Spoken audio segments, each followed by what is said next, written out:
This podcast is part of the Deluxe Edition Network.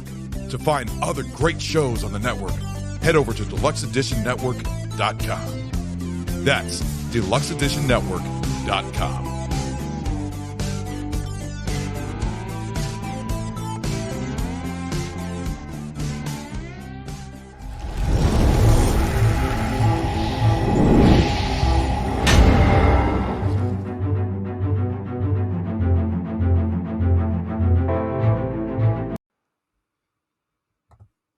Hello, everyone. Welcome back to the Steven Jarvis and Friends podcast.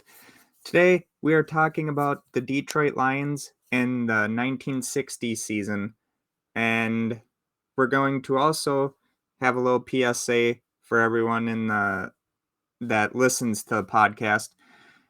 If you haven't yet, please go check out the deluxeeditionnetwork.com, where you will find the podcast of the month, which is Bev's Video Kingdom. Also, you can look for the award show called The Denny's. All you have to do is go onto the deluxeeditionnetwork.com, click on the Denny's, and vote for all your favorite categories. And trust me, it's fun. All right, so let's get into the show. Well, last week we found out that the Lions early on were pretty much the team of the 50s.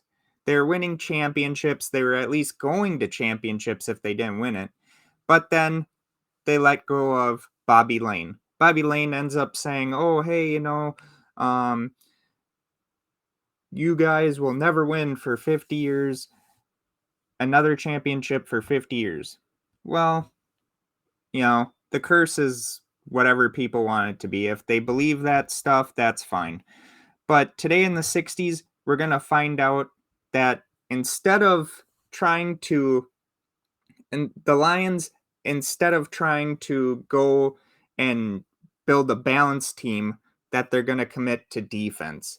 So here we go.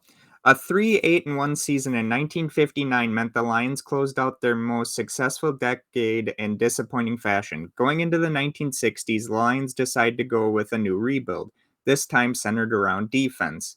The team started by trading defensive end Jerry Perry to the St. Louis Cardinals for cornerback Dick Night Train Lane.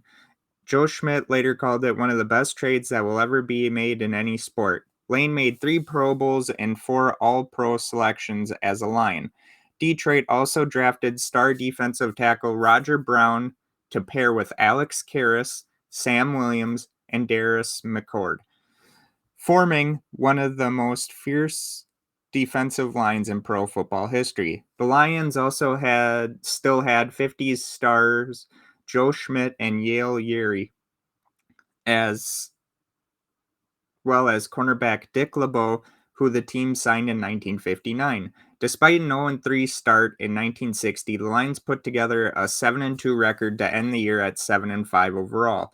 The Lions finished second in the Western Conference and earned a trip to the Playoff Bowl against their rivals, the Cleveland Browns, who finished second in the Eastern Conference. The game was played on January 7, 1961 at the Miami Orange Bowl in Miami, and was the 5th and to date last playoff bowl game between the teams. The Lions defeated the Browns 17-16. In 1961, a group of stockholders led by former President D. Lyle Fife attempted to remove Edwin J. Anderson as team president.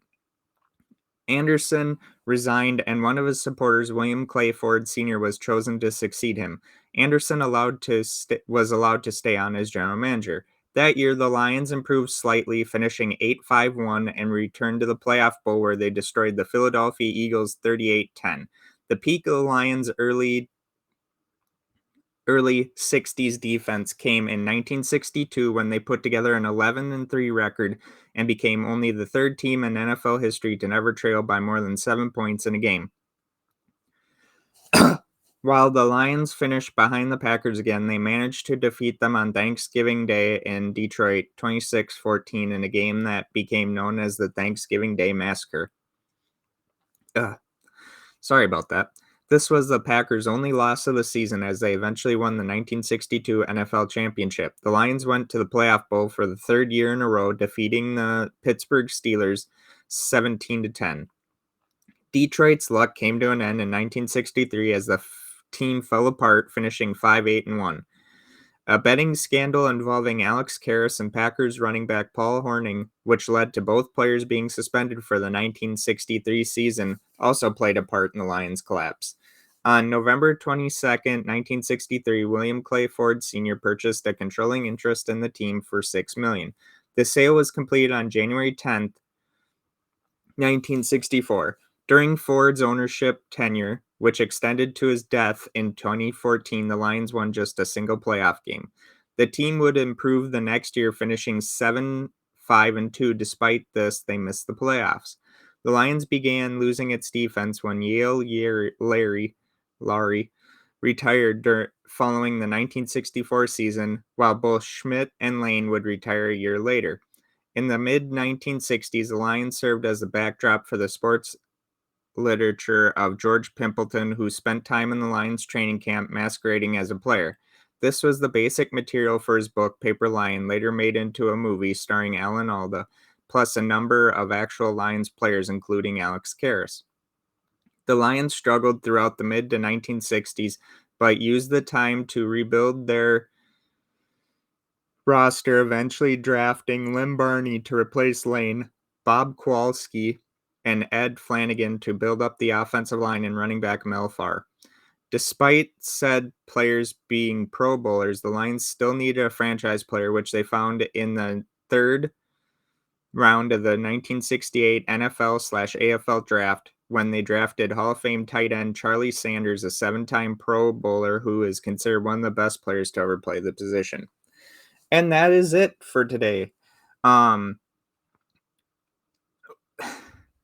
I think it's funny how the Lions only focused mainly on defense in the 60s. It worked. I mean, it truly did work. I mean, it didn't bring any championships to Detroit, but ultimately it, in a way, did work. So, also, it pretty much, the later part of the 60s pretty much shows what we would expect of the Lions in the 70s, 80s, and then finally when they came back somewhat in the 90s. So, I think I will end this series after the 90s. If you want me to keep going with the series, I can. But if not, I will end the series after the 99 season. So, thank you so very much for listening. Also, don't forget to go check out the deluxeeditionnetwork.com, where you will find other amazing episode or podcasters just like me. And also you'll find the podcast of the month, which is Bev's Video Kingdom. Thank you so very much. Hope you have a wonderful day. If you're new to the channel, please like and subscribe. Thank you so very much. Appreciate all the love and support. 121 followers on Instagram, 57 on Twitter. TikTok, I think, has 44.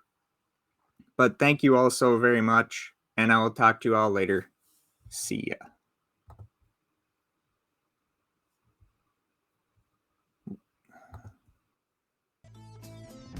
This podcast is part of the Deluxe Edition Network. To find other great shows on the network, head over to deluxeeditionnetwork.com. That's deluxeeditionnetwork.com.